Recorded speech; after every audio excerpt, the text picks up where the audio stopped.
cherches-tu vraiment? Un changement? Certes, il n'est pas facile de transformer sa vie. Je te souhaite bien le bonjour. Et donc, au fond, c'est vrai, mais que cherches-tu dans la vie? Fais-tu partie de ceux qui disent n'avoir rien, n'avoir aucun désir et n'être motivé par rien? En réalité, qui que tu sois, j'ai l'intime conviction qu'au fin fond de toi, tu sais fort bien ce que tu cherches le plus ardemment dans la vie. Un changement. Alors certes, c'est vrai, il n'est pas facile de transformer sa vie. Toute évolution repose sur l'intégration d'une contradiction, d'une part d'ombre qui, reconnue, s'éclaire.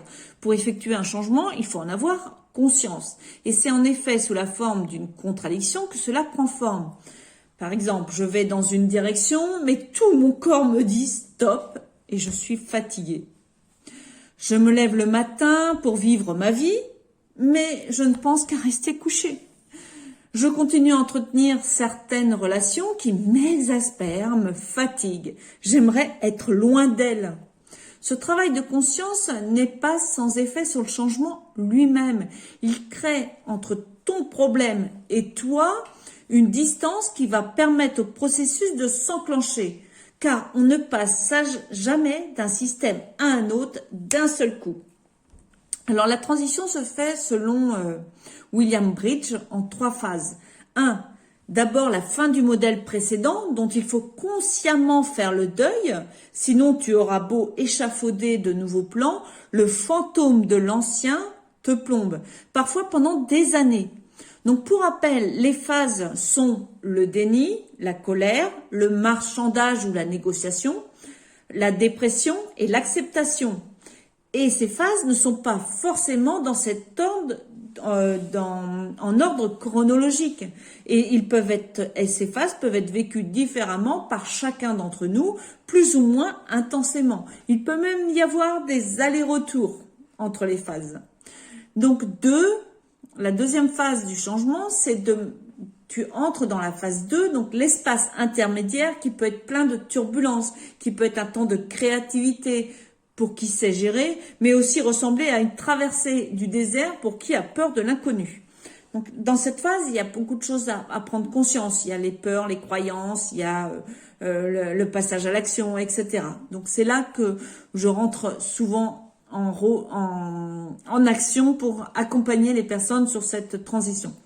Et puis en 3, il y a le nouveau modèle. Lui, il n'émerge qu'en phase 3, une fois le vieux modèle enterré. Cette dynamique en 3 temps, elle est valable sur le plan individuel, mais aussi sur le plan collectif. Combien parmi ceux qui se remettent en cause et cherchent de nouveaux modèles culturels ont réellement pris conscience que l'ancien nous menait dans le mur? Pour Winston Churchill disait « Mieux vaut prendre le changement par la main avant qu'il ne nous prenne par la gorge ». Alors, et toi, quel changement souhaiterais-tu voir dans ta vie actuelle? Je te souhaite une excellente fin de journée dans la joie et de bonne humeur. Donc, je reste toujours à ta disposition pour t'accompagner sur ton chemin d'épanouissement personnel et à aimer ta vie, à la modifier à ton image dans la joie et la bonne humeur. Je t'invite vraiment aussi à t'inscrire à ma newsletter et à participer au tirage au sort mensuel pour gagner une séance, c'est 1 heure maximum en tête-à-tête en ma compagnie, donc en visio, pour échanger sur la problématique du moment ou t'informer sur mon activité. Le tirage s'effectue le premier mardi du mois parmi les inscrits du mois précédent. Je te mets le lien dans le texte, sinon tu peux aller sur mon site internet nadiapaillard.com dans l'onglet newsletter. Je te dis à bientôt. Bye bye. Plein de bonnes choses à toi. À plus tard.